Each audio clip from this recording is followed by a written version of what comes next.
नमस्कार विद्यार्थियों, मैं doctor Nitesh Kumawat, head of naturopathy यानी yoga department of Mansa institute of medical and health science, Jaipur, Rajasthan.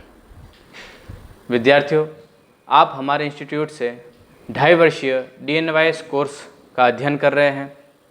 तो ये जो कोर्स है यह शिक्षा मंत्रालय भारत सरकार के केंद्रीय शिक्षा बोर्ड NIOS से प्रायोजित है, जिसकी मान्यता राष्ट्रीय और अंतर्राष्ट्रीय स्तर पर भी है। तो विद्यार्थियों, आपकी निश्चित सफलता के लिए आपके जो इस विषय के अंदर पेपर हैं 6 है।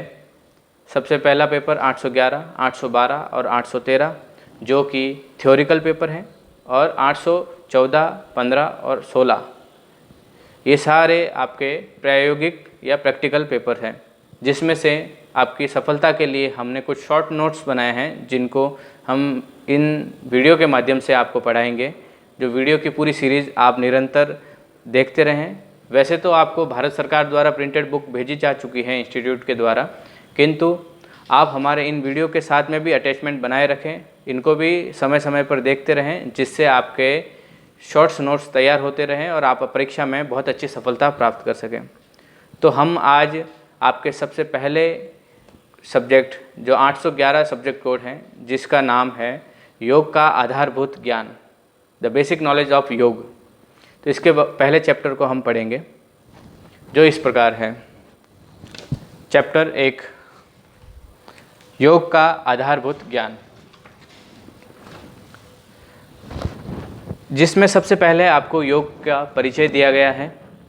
तो इसमें कहा गया है, योग स्वस्थ जीवन की एक कला है जो मन और शरीर को एक बीच में सामंजस्य स्थापित करने की कोशिश करता है या फिर सामंजस्य स्थापित करता है। तो आप मोटा मोटी समझ सकते हैं कि योग किसे कहेंगे, जो आपके मन और शरीर के बीच में सामंजस्यता, एक संतुलन उत्पन्न करता है, उसे योग कहा गया है। शास्त्रों के अनुसार योग शब्द के अनेक अर्थ हैं, किंतु योग का जो मौलिक अर्थ कह सको या सामान्य अर्थ कहो, तो उसका अर्थ है जुड़ना या मिलना। तो जो चीज़, दो चीज़ों के बीच में जुड़ाव या मिलन योग कहलाता है। योग शब्द की उत्पत्ति संस्कृत के युज धातु से हुई है, जिसका अर्थ है स्वयं के साथ मिलना।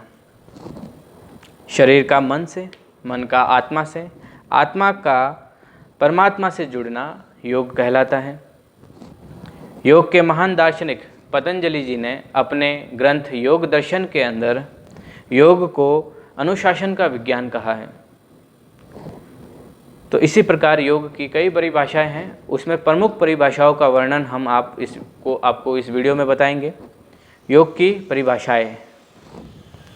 युजिर योगे, जो युजिर योगे जो शब्द हैं, जो पाणिनि करके जो ऋषि थे, उन्होंने बताया था, उन्होंने कहा था कि संसार के साथ वियोग और ईश्वर के साथ संयोग का नाम योग है।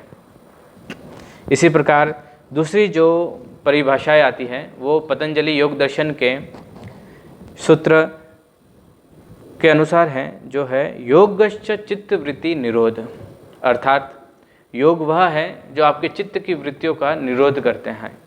निरोध करना अर्थात रोकना, जिन पे नियंत्रण प्राप्त करना। तो चित्त अर्थात मन, जिसे चित्त कहा गया है। आप समझेंगे कि चित्त किसे कहा है, तो चित्त कहा है मन को। तो मन के जो भी चंचलपन है, मन के अंदर जो विकार है, मन के जो विचार निरंतर आपके मन में चलते रहते हैं, जो आपके नियंत्रण में नहीं है, उन्हें नियंत्रण करने का जो विज्ञान है या नियंत्रण करने का जो तरीका है, या अगर उन्हें नियंत्रण कर दिया जाए तो उसे ही योग कहा गया है। अगला जो परिभाषा है वो भागवत गीता से है, जिसमें श्री कृष्ण और अर्जुन संवाद के बीच में बताया गया। श्री कृष्ण कहते हैं, अर्जुन योग कर्मसु कौशलम। इसका मतलब है कि श्री कृष्ण अर्जुन से कह रहे हैं कि कर्मों की करने की कुशलता, जो भी आप काम कर रहे हो अपने जीवन के अंदर, उनको कुशलता पूर्वक करने को ही योग कहा गया है। अर्थात योग कर्मसु कौशलम, मतलब कर्मों को कुशलता से करने का जो प्रारूप है वह योग कहलाया है। इसी प्रकार भगवत गीता में ही एक और श्लोक आता है, योग के परिभाषा के रूप में, जिसमें कहा है समत्वम योग उच्यते, अर्थात जीवन के हर घटना के अंदर, चाहे वो लाभ हो, हानि हो, दुख हो, सुख हो, खुशी हो, दर्द हो, कैसी भी आपके जीवन के अंदर किसी भी विकट परिस्थिति हो या कितने भी आनंद की परिस्थिति हो, उन सभी में समत्व का, समान भाव, एक समता का भाव बनाए रखना भी योग कहलाता है। तो ये सारी योग की परिभाषाएं कहलाई। इसी प्रकार और भी बहुत सारी योग की परिभाषा है, किंतु इनमें से जो प्रमुख परिभाषा है उनको हमने इन शॉर्ट नोट्स के अंदर लिखा है, ताकि आप अपने परीक्षा में बहुत अच्छे तरीके से इन्हें लिखकर अच्छे नंबर पा सकें। अगला जो है योग की उत्पत्ति, इतिहास और इसका विकास, इसके बारे में हम अभी जानेंगे। योग का इतिहास बहुत पुराना है। ये इतना पुराना है कि इसमें बहुत सारे अपने ग्रंथों में लिखा गया है। हिरण्यगर्भ जो है वो योग के वक्ता है। हिरण्यगर्भ को योग का वक्ता कहा गया है। एक श्लोक आता है, सांख्यस्य वक्ता कपिल परम ऋषि स उच्यते। सांख्य योग जो था उसके जो सबसे परम वक्ता थे वो कपिल थे। हिरण्यगर्भो योगस्य वक्ता नान्य पुरातन। हिरण्यगर्भ को योग का सबसे प्रमुख और प्रथम वक्ता कहा गया है। नान्य पुरातनम मतलब इनसे पुराना कोई नहीं, अर्थात योग को जो सबसे पहला बताने वाला जो है इस संसार को, वह हिरण्यगर्भ थे।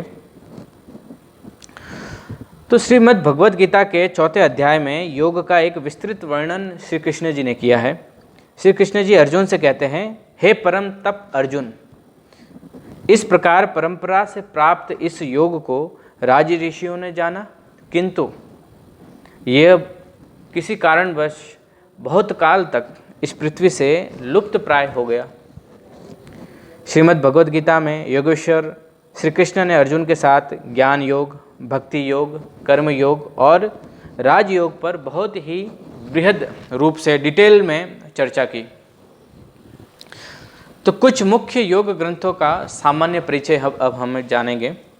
तो सबसे पहला जो आज बहुत प्रचलित है, पतंजलि जी का योग दर्शन या योग सूत्र में, इसमें इन्होंने पूरे व्यवस्थित ढंग से योग को समझाया है कि जो व्यक्ति अपने आत्मा साक्षात्कार के मार्ग पे बढ़ना चाहता है, अपने जीवन को एक उन्नति का, एक मोक्ष का मार्ग में अपने आप को डालना चाहता है, तो उनके लिए एक व्यवस्थित ढंग से एक शास्त्र की रचना की गई, जिसे योग दर्शन कहते हैं।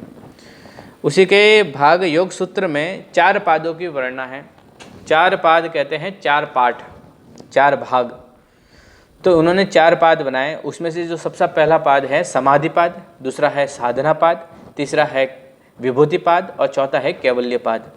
तो उनमें से सबसे पहला जो पाद है समाधि पाद, उसमें कुल 51 सूत्र है, 51। तो 51 सूत्र है, जिसके अंतर्गत योग के स्वरूप को, चित्त की वृत्तियों को, समाधि और इनके भेदों का वर्णन किया गया है, जो सबसे पहला पाद है समाधि पाद के अंदर। इसी प्रकार दूसरा जो पाद है उसमें है साधना पाद। इसमें ये बताया गया है कि योग को कैसे साधा जाए, कैसे, क्या इसकी प्रोसीजर है, कैसे उसको किया जाए। तो इसमें जो सूत्र है 55 सूत्र है, 55। इसमें क्रिया योग, अष्टांग योग आदि का पूरी तरह से वर्णन किया गया है। अगला जो तृतीय पाद है, जिसे कहते हैं विभूति पाद, इसमें भी 55 सूत्र हैं, 55 सूत्र है। तो इसके अंतर्गत धारणा, ध्यान, समाधि का एक विस्तृत वर्णन है कि किस प्रकार से धारणा, ध्यान और समाधि को हम कर सकते हैं। जो अंतिम पाद है कैवल्य पाद, इसमें केवल 34 सूत्रों का वर्णन किया है, 34 सूत्र है। तो इस पाद के अंदर समाधि की सिद्धि का निरूपण किया गया है कि समाधि की सिद्धि हो जाती है तो क्या घटित होता है एक व्यक्ति के साथ में, एक योगी के साथ में। इसी प्रकार एक और शास्त्र है, एक योग ग्रंथ है, जो ऋषि घेरंड ने अपने, जो उनके पास में एक जिज्ञासु आए थे, उनके बीच में एक जो संवाद हुआ था, उसके बारे में पूरा डिटेल उस घेरंड संहिता में लिखा गया है। तो जिसका नाम है घेरंड संहिता। तो ऋषि घेरंड के द्वारा ये सारा चीज़ लिखा गया, बताया गया। तो इस घेरंड योग में, घेरंड संहिता में 7 योग का वर्णन है। इसमें 7 पद बताए गए। जैसे पतंजलि के अंदर अष्टांग योग था, 8 लेवल बताए गए, 8 स्टेप बताए गए थे योग को अपने आत्म साक्षात्कार को प्राप्त करने के लिए, समाधि तक जाने के लिए। इसी प्रकार घेरंड संहिता में 7 पद को माना गया है, जिसमें घटस्थ योग का वर्णन है और इसे शरीर पर आधारित बनाया गया है। तो सबसे पहले शरीर को मजबूती प्रदान करके अंतर्मन की ओर, अपने आत्म साक्षात्कार की ओर बढ़ने की प्रक्रिया जो है घेरंड संहिता के अंदर बहुत ही गहराई से बताई गई है। अगला जो ग्रंथ है योग का, वह है हठ योग प्रदीपिका। हठ योग प्रदीपिका जो स्वामी स्वात्माराम ने लिखा था। इसमें इन्होंने बताया गया कि इन्होंने 4 अंगों का उल्लेख किया योग के, जिसमें आसन, प्राणायाम, मुद्रा और नादानुसंधान, इन चारों को आत्म साक्षात्कार के लिए मुख्य बताया और इन चारों के पालन से आप अपने जीवन के अंदर मोक्ष के तरफ या आत्मज्ञान की तरफ बढ़ सकते हैं। इसके बारे में उन्होंने डिटेल में बताया। अगला जो है, जो इस शॉर्ट नोट्स के हिसाब से आखिरी है, वशिष्ठ संहिता। जो ऋषि वशिष्ठ थे, महर्षि वशिष्ठ ने 14 नाड़ियों का वर्णन किया है, जो हमारे शरीर के अंदर ऊर्जा के प्रभाव को नियंत्रित करती है, जो शरीर के अंदर जो हमारे चक्र है उनके संतुलन को बनाए रखती हैं। उनमें से जो प्रमुख 3 नाड़ियाँ है उसका नाम है ईड़ा, मतलब लेफ्ट नाड़ी, पिंगला यानी राइट नाड़ी, और सूक्ष्मना। जब ईड़ा और पिंगला, जब राइट और लेफ्ट दोनों नाड़ी जब चलने लगती हैं, जब दोनों एक्टिव हो जाती हैं, तो जो नाड़ी कहलाती है उसको सुषुम्ना कहते हैं। तो जब हमने इतनी सारी चीज़ें जानी, तो अगला इसका जो टॉपिक है, योग की प्रमुख परंपराएं। तो योग के अंदर बहुत सारे योग की परंपराएं चलती हैं, जिसमें प्रमुख जो है हम आपको उसके बारे में बताएंगे। उसमें से जो प्रमुख है, एक है हठ योग। ह से हकार मतलब, और ठ से ठकार। तो सूर्य और चंद्र के बीच का संतुलन, ईड़ा और पिंगला नाड़ी के बीच का संतुलन, जो शरीर के अंदर गर्मी और शीतलता है उसके बीच का संतुलन प्राप्त करना जिस योग के अंदर सिखाया गया है, उसे हठ योग कहा जाता है। अगला जो है अष्टांग योग।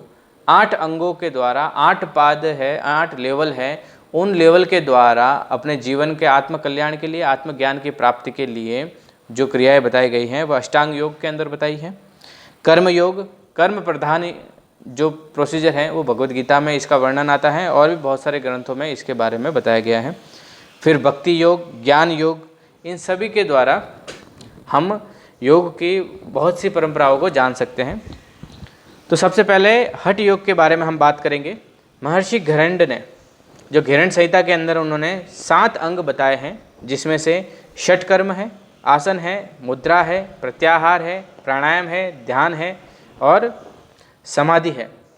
जिसमें षटकर्म से शरीर की शुद्धि की जाती है, आसनों से शरीर के अंदर दृढ़ता, सामर्थ्यता उत्पन्न की जाती है, मुद्राओं से शरीर के अंदर स्टेबिलिटी, स्थिरता को उत्पन्न की जाती है, प्रत्याहार से धैर्य की डेवलपमेंट की जाती है, आपके शरीर के अंदर धीरता उत्पन्न होती है, प्राणायाम से शरीर में स्फूर्ति आती है और प्राणों को आयाम मिलता है, प्राणों की आयाम में वृद्धि होती है, आपका श्वास लेने की सामर्थ्यता, इसमें सारी चीज़ों में एक डेवलपमेंट आता है। फिर ध्यान से आत्म साक्षात्कार होता है, समाधि से निर्लिप्तता और मुक्ति का ज्ञान होता है, मुक्ति की प्राप्ति होती है। इसी प्रकार अष्टांग योग में 8 अंग हैं, जिसमें यम, नियम, आसन, प्राणायाम, प्रत्याहार, धारणा, ध्यान और समाधि, इस प्रकार से ये 8 अंग हैं, जिनकी और भी डिटेलिंग में आप अपने पास जो भारतीय सरकार द्वारा जो प्रिंटेड बुक है उसमें आप पढ़ सकते हैं। अगला जो है कर्म योग। कर्म योग जिसमें श्री कृष्ण ने अर्जुन के साथ वार्तालाप करते हुए बताया गया था कि कर्म जो है वही सबसे प्रमुख है। मनुष्य का जीवन कर्म प्रधान है। आसक्ति को त्याग कर हानि, लाभ, यश, अपयश को हर अवस्था में समान भाव से रखते हुए कर्म के अंदर निरंतर बने रहना और जितने भी कर्म हमने किए उसके फल को ईश्वर को समर्पित कर देना कर्म योग के अंदर आता है। जो अगला है भक्ति योग। कई साधक भक्ति के द्वारा ईश्वर प्राप्ति में, आत्मज्ञान प्राप्ति में विश्वास रखते हैं। उनके लिए भक्ति योग का मार्ग के बारे में बताया गया है। भक्ति योग का अभिप्राय है सभी रूपों, सभी नामों, सभी अवस्थाओं में अपने प्रभु का, अपने परम इष्ट का ध्यान या दर्शन करना भक्ति योग के अंतर्गत आता है। एक परम भक्त के रूप में अपने इष्ट का हर प्रकार से दर्शन करना भक्ति योग के अंदर आएगा। अगला है ज्ञान योग। ज्ञान के द्वारा अपने आत्म कल्याण के लिए जो प्रक्रियाएं की जाती हैं वो सारे ज्ञान योग कहलाते हैं। इस योग में योगी अपने ज्ञान द्वारा अपने आत्मा का अवलोकन करता है और इसी को ज्ञान योग कहते हैं। अब ये सारी चीज़ें जो हमने जानी, इसमें यह भी जानना ज़रूरी है कि योग की उपयोगिता क्या है, महत्व क्या है। तो हम जानेंगे योग हम सभी के लिए अत्यंत उपयोगी और महत्वपूर्ण है। हम सभी के लिए आज के जीवन में जितना योग का प्रचार प्रसार हमारे देश के द्वारा हुआ है, विश्व के 200 देशों ने इसको खुले हृदय से स्वीकार किया है और अपने स्वास्थ्य क्षेत्र में इसको बहुत ही भरपूर रूप से प्रसारित किया है।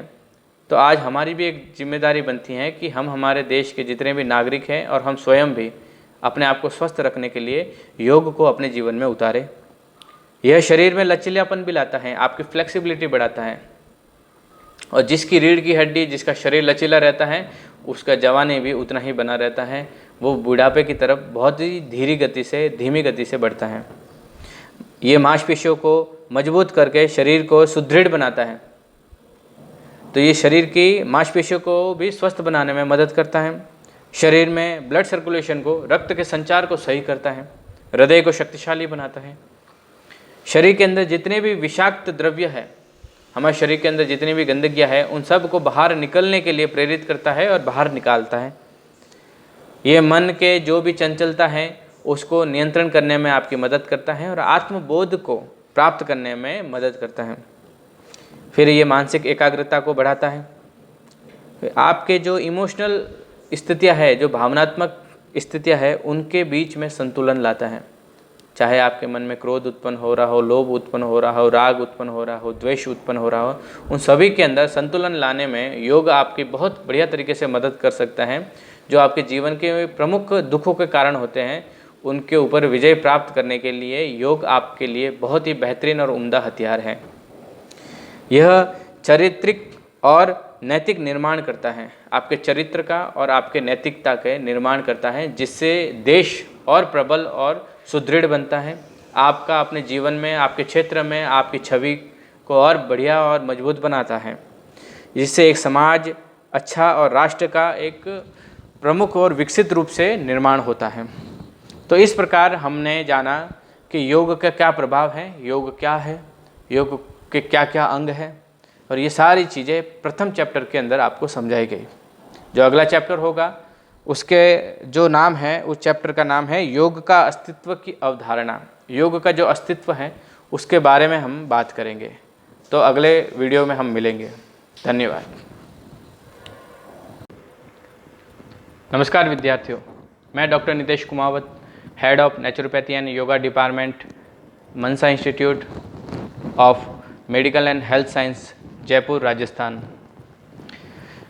छात्रों, आप हमारे इंस्टीट्यूट से 2.5 वर्षीय DNYS कोर्स कर रहे हैं, जो राष्ट्रीय और अंतर्राष्ट्रीय स्तर पर मान्यता प्राप्त है, क्योंकि यह भारत सरकार के शिक्षा मंत्रालय की केंद्रीय शिक्षा बोर्ड के NIOS से प्रायोजित है।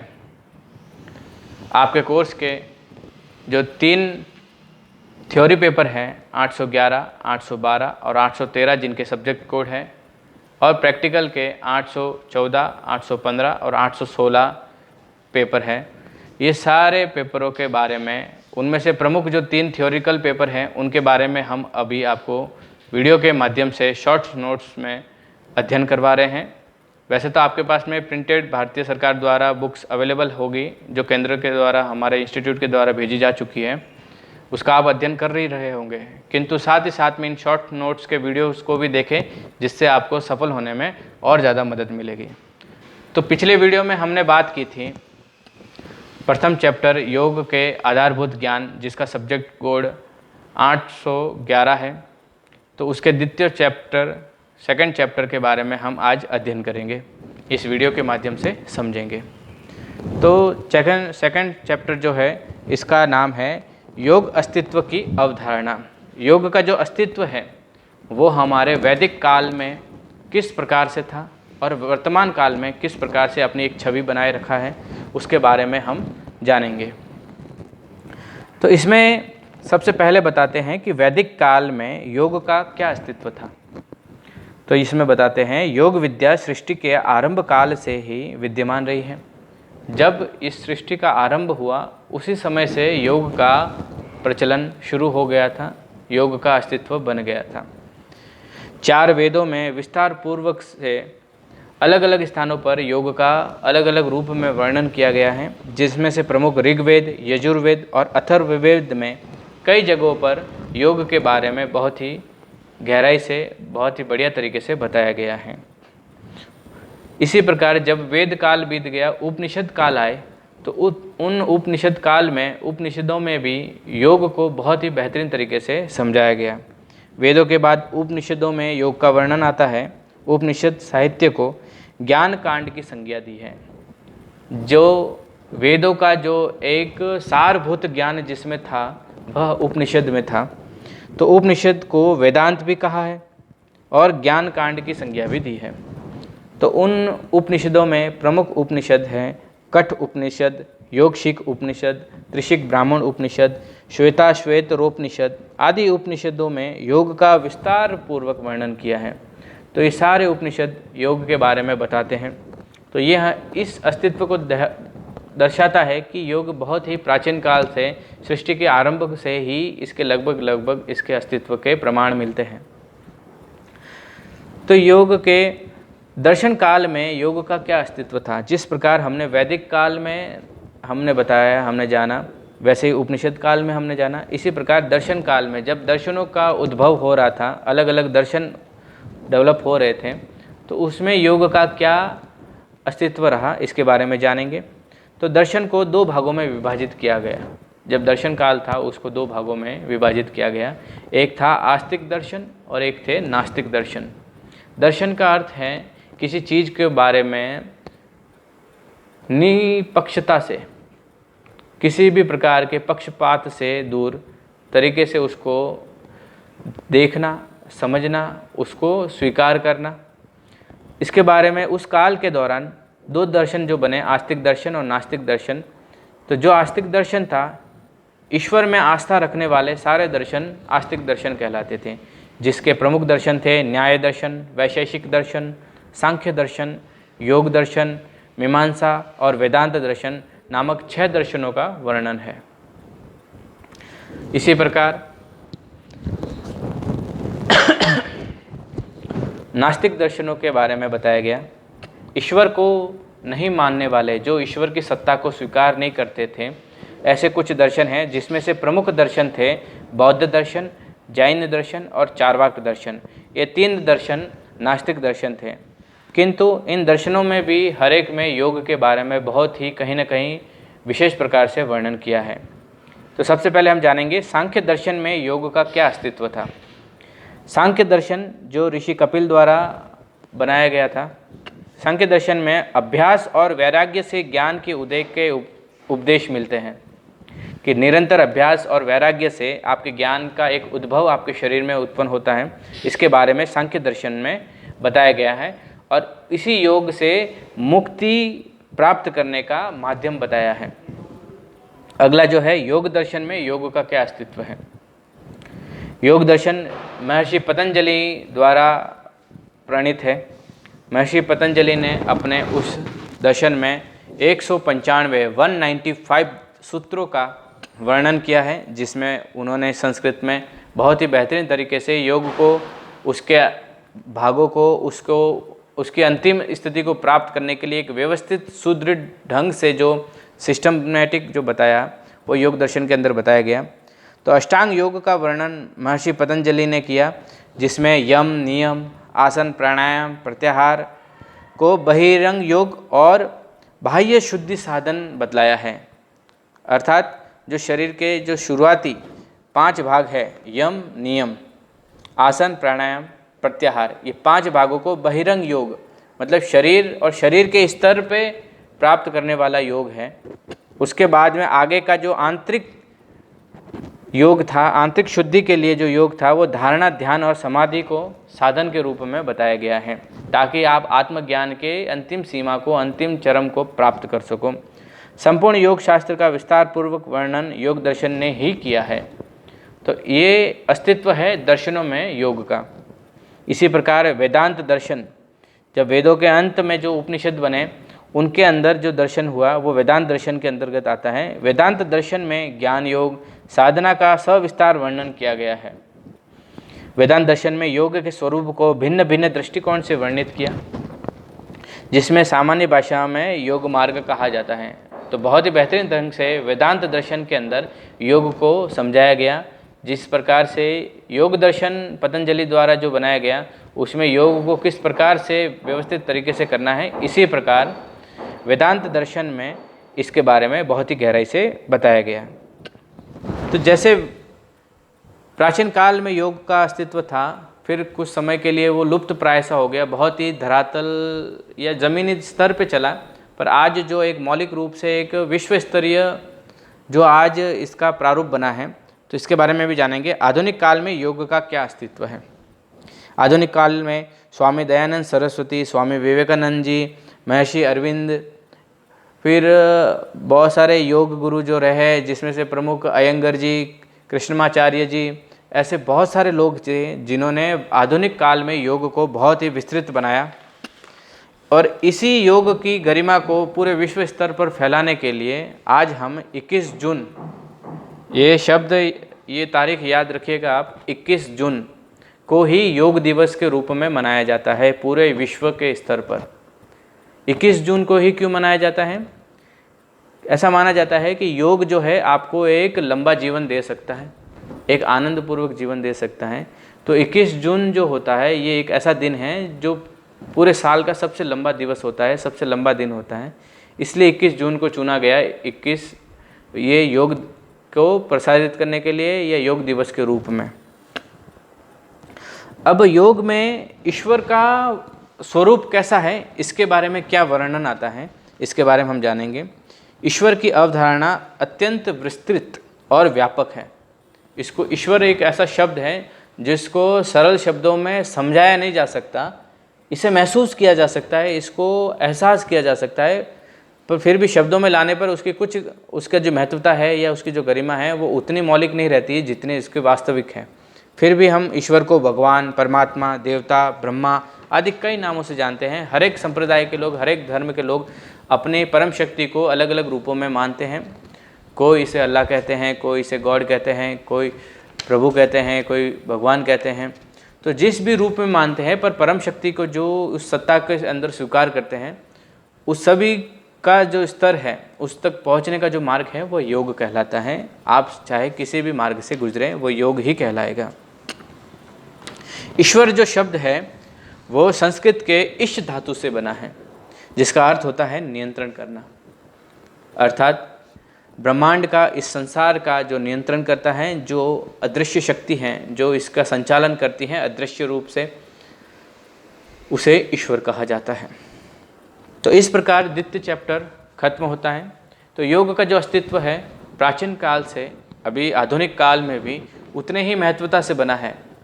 पहले भी इसके बहुत सारे प्रारूप थे। कुछ लोग थे जो अपने आत्मज्ञान के लिए उसका उपयोग करते थे, कुछ लोग थे अपने स्वास्थ्य के सुधार के लिए उपयोग करते थे, कुछ लोग नियमित रूप से अपने जीवन को स्वस्थ रखने के लिए उपयोग करते थे। तो आज भी उसका स्तर उतना ही बना हुआ है। तो मैं आशा करता हूँ विद्यार्थियों कि आज का चैप्टर भी आपने बहुत अच्छे तरीके से समझा होगा और इसको अपने जीवन में उतारेंगे। साथ ही साथ अपनी परीक्षाओं में भी इसकी पूरी तैयारी करके आएँ, ताकि आप बहुत बेहतर अंक से पास हो और इस समाज के कल्याण के लिए, भारत को फिर से बेहतरीन बनाने के लिए आप काम कर सकें। धन्यवाद।